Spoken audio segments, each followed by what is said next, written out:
हिंदू धर्मात कामदा एकादशीला खूप महत्त्व आहे, कारण ही चैत्र महिन्याच्या शुक्ल पक्षातील पहिली एकादशी आहे.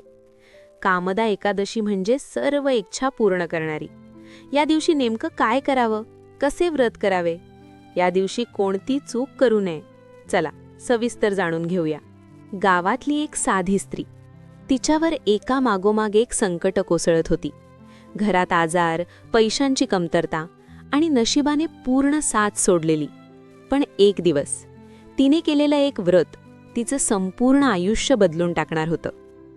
महाराष्ट्रातल्या एका छोट्या गावात सीमा नावाची एक स्त्री राहत होती.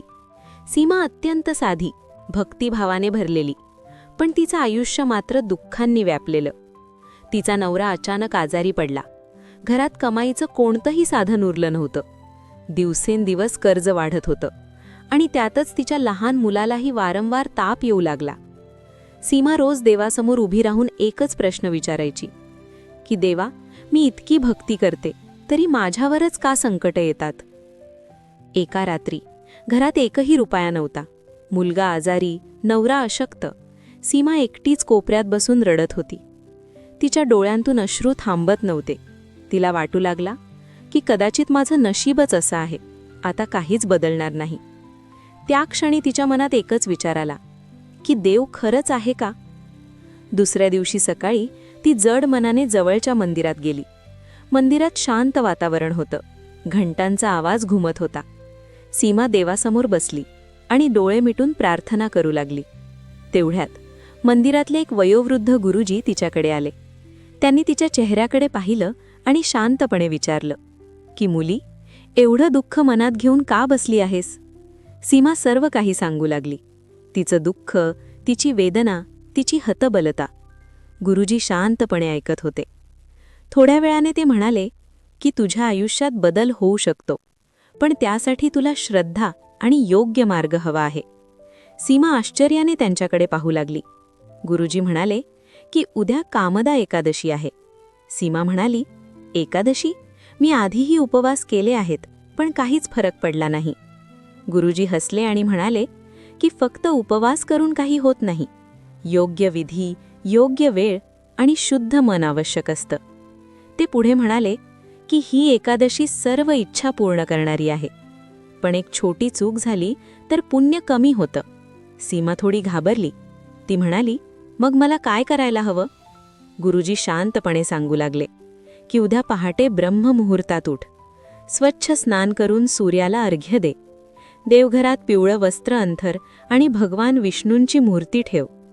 तुळशीची पानं आजच तोडून ठेव, उद्या तोडू नकोस. तुपाचा दिवा लाव आणि मनापासून मंत्र जप कर. ओम नमो भगवते वासुदेवाय. राग करू नकोस, कोणाबद्दल वाईट बोलू नकोस आणि शक्य असेल तर उपवास कर, नाहीतर फलाहार घे. सीमा प्रत्येक शब्द लक्षात ठेवत होती. गुरुजी शेवटी म्हणाले की श्रद्धा ठेव आणि पूर्ण मनाने व्रत कर, भगवान तुझं ऐकतील. सीमा घरी आली. तिने सगळ्या तयारीला सुरुवात केली. तिने घर स्वच्छ केलं, देवघर सजवलं, तुळशीची पानं आधीच ठेवली. त्या रात्री तिच्या मनात एक नवीन आशा निर्माण झाली होती. दुसऱ्या दिवशी पहाटे सीमा ब्रह्ममुहूर्तात उठली. थंड पाण्याने स्नान केलं. सूर्याला अर्घ्य देताना तिचे हात थरथरत होते, पण मनात श्रद्धा होती. ती देवासमोर बसली, डोळे मिटले आणि मंत्रजप सुरू केला. ओम नमो भगवते वासुदेवाय. संपूर्ण दिवस तिने शांततेत, भक्तीने व्रत केलं. रात्री भजन केलं आणि देवाचं नाव घेत झोपली. दुसऱ्या दिवशी एक अनपेक्षित घटना घडली. सीमाच्या नवऱ्याची तब्येत अचानक सुधारू लागली. डॉक्टरही आश्चर्यचकित झाले.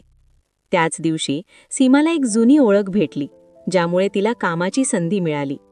हळूहळू घरात पैसा यायला लागला. मुलगा पूर्ण बरा झाला. सीमा देवासमोर उभी राहिली. डोळ्यात आनंदाश्रू होते.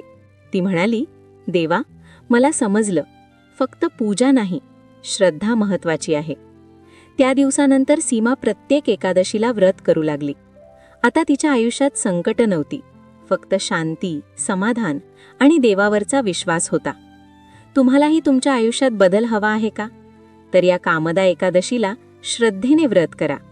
कमेंटमध्ये जय श्रीहरी नक्की लिहा आणि ही कथा तुमच्या कुटुंबासोबत शेअर करा.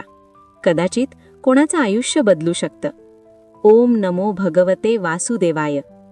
ही कथा आवडल्यास व्हिडिओला लाईक करा आणि नवनवीन कथा ऐकण्यासाठी माझ्या चॅनलला सबस्क्राईब नक्की करा.